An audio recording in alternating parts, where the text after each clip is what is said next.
Suaranya kering dan serak ditambah rasa sakit yang terasa sangat mengganggu bagi Sekar. Suaranya itu lebih buruk dibanding suaranya dulu sebelum datang meminta bantuan Kandi. Yang, suara kamu kenapa? Dodi panik ketika mendengar istrinya bicara. Sekar berkata meskipun berat, sakit, sambil memegang tenggorokannya. Mengeringatkan dahinya menandakan bahwa ia merasakan sakit yang luar biasa. Iya, habis semua barang dimasukin ke rumah sakit. Kita ke dokter ya, kita periksa tenggorokan kamu, ucap Dodi, khawatir akan keadaan istrinya. Pita suara istri bapak ini rusak, dan gejala yang ada rusaknya ini parah dan sudah lama. Kemungkinan istri bapak ini pernah berteriak berlebihan dalam waktu yang lama, terang dokter yang memeriksa Sekar. Dodi melirik sedikit ke arah istrinya yang sedang menahan sakit. Dalam benaknya ia bertanya-tanya, rusaknya sudah lama. Teriak berlebihan, kapan? Dodi simpan pertanyaan itu dalam hatinya, dan akan ia tanyakan ketika Sekar sembuh sepenuhnya. Dokter memberi Sekar obat dan memintanya untuk mengistirahatkan suaranya supaya tidak terjadi hal yang lebih parah kondisi Sekar saat ini. Siang itu berlalu, Sekar lekas meminum obat itu dan mengistirahatkan suaranya. Dodi mengerti keadaan istrinya. Ia lalu support dengan kesembuhan. Namun, ada yang masih mengganjal di hati Dodi, yaitu selama ia kenal Sekar dari awal, ia tahu ketika melihat Sekar di panggung, ia tidak pernah melihat, bahkan mendengar kabar kalau Sekar suka berteriak-teriak berlebihan. Bahkan pekerjaan Sekar waktu itu jauh dari memaksakan untuk teriak berlebihan. Tak pikir panjang, Dodi dan Sekar memutuskan untuk tidur pukul 1 malam setelah menunggu Yuda. Bayi kecil buah hati mereka tertidur pulas. Dodi terbangun karena mendengar suara sinden yang menggema di seluruh ruangan kamar. Suara itu, kenal itu adalah suara Yani. Dodi lalu melihat ke samping ranjang. Ia hanya melihat Yuda sedang tertidur pulas, dan Sekar sudah berada duduk di depan meja riasnya dengan kondisi rambut sudah menjuntai acak-acakan. Sayang. Dodi mencoba memanggil Sekar, namun ia tetap terpaku melihat ke arah cermin di meja rias itu sambil bibirnya terus melantunkan lagu Bang Bung Hideng, yang mana lagu Bang Bung Hideng menurut kepercayaan orang Sunda adalah lagu pemanggil arwah yang bergentayangan.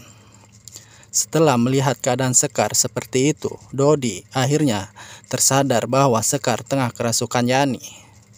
Yani, kenapa kamu masuk ke tubuh istriku? Tanya Dodi. Sosok Yani yang berada dalam tubuh Sekar lantas menoleh perlahan ke arah Dodi yang berada di sampingnya. Namun seketika itu Sekar pingsan. Dodi menangkap tubuh istrinya yang lemas, lalu ia membawanya ke atas ranjang. Dodi semakin terheran dengan istrinya, mengapa Yani masuk ke tubuh Sekar. Keesokan harinya berjalan seperti biasa. Dodi bekerja sementara Sekar mengurus Yuda di rumah. Sebelum berangkat, kerja Dodi sempat menanyakan kejadian semalam pada Sekar. Namun ia menjawab dengan mengisyaratkan bahwa dia tidak tahu kejadian itu. Dodi berharap pertanyaan itu dijawab dengan kata-kata, ternyata hanya dijawab dengan isyarat. Ia menandakan kalau suara Sekar masih belum sembuh.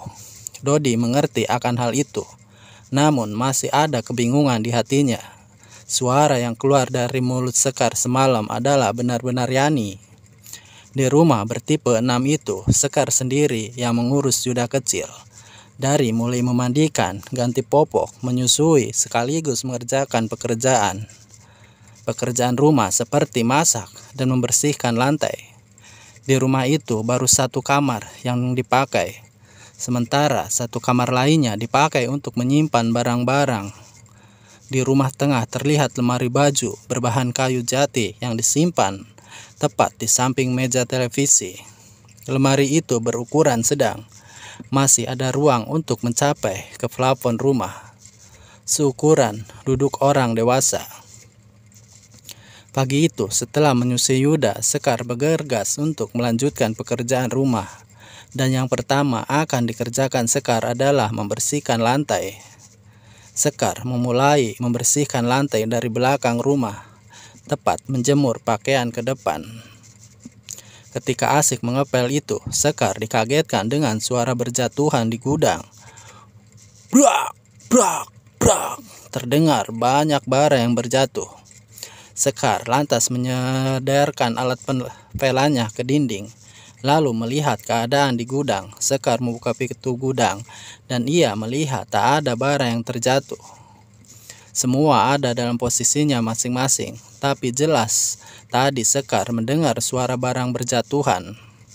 Sekar menutup lagi pintu gudang itu, dan terdengar suara orang batuk ketika pintu gudang itu tertutup. Sekar terkejut, lalu membuka lagi pintu gudang dan tidak mendapatkan siapapun di sana. Sekar mulai mempunyai perasaan yang aneh. Dia menyangka kalau itu adalah rumah angker yang memang diberikan oleh perusahaan tempat Dodi bekerja yang awalnya sudah lama tak berpenghuni. Di kantornya, Dodi mencurahkan apa yang dialami istrinya semalam kepada seorang temannya yang memang dikenal juga sebagai ahli spiritual, Lutfi namanya. Teman sekantor Dodi yang juga dijadikan Dodi sebagai tempat curhat atau sharing seputar bahasan spiritual setelah tragedi Dodi diganggu oleh Yuani dulu. Itulah mengapa semalam Dodi berhasil mengatasi ketakutannya ketika Sekar dirasukin arwah Yani. Vi, ada yang aneh dari istri gue. Kemarin waktu pindahan dari kampung awalnya baik-baik saja, tapi pas sudah sampai rumah suaranya mendadak serak. Kayak nenek-nenek. Emang sih gue bawa ke dokter buat cek. Hasilnya emang ada luka di pita suaranya. Kata dokter istri, gue pernah teriak berlebihan dalam waktu yang lama. Tapi aneh deh, selama gue kenal dari awal, gue tahu banget dia perasaan suara baik-baik aja. Apalagi semalam dia kerasukan arwah teman SD gue, si Yani, yang gue ceritain ke lu dulu. Keluh Dodi kepada Lutfi. Mendengar keluhan Dodi, Lutfi memperhatikannya seakan menerawang apa yang terjadi pada Dodi. Gue rasa si Yani ini ngikutin bini lu di tengah perjalanan kalian kesini. Intinya si Yani ini bermasalah. Sampai-sampai dia balik lagi ke bini lu yang sebelumnya dia tinggal di bareng, yang selalu istri lu bawa-bawa, terang Lutfi. Nanti malam pasti dia muncul lagi. Lanjut Lutfi. Mendengar penjelasan dari Lutfi, Dodi hanya ingat barang yang selalu Sekar bawa adalah sebuah wadah kosmetik yang ia pun jarang memeriksanya. Waduh, kosmetik itu maksud lu? Tanya Dodi. Barang yang ada di dalamnya di sana Yani awalnya tinggal, jawab Lutfi dengan singkat. Dodi semakin dibuat bingung oleh keadaan. Ternyata masih banyak hal yang terpendam yang belum ia ketahui tentang Sekar. Bukannya emosi karena disembunyikan hal yang menurutnya penting, Dodi malah merasa kasihan kepada Sekar. Dia ingin terus menjaga Sekar dan mensupport Sekar sampai benar-benar sembuh.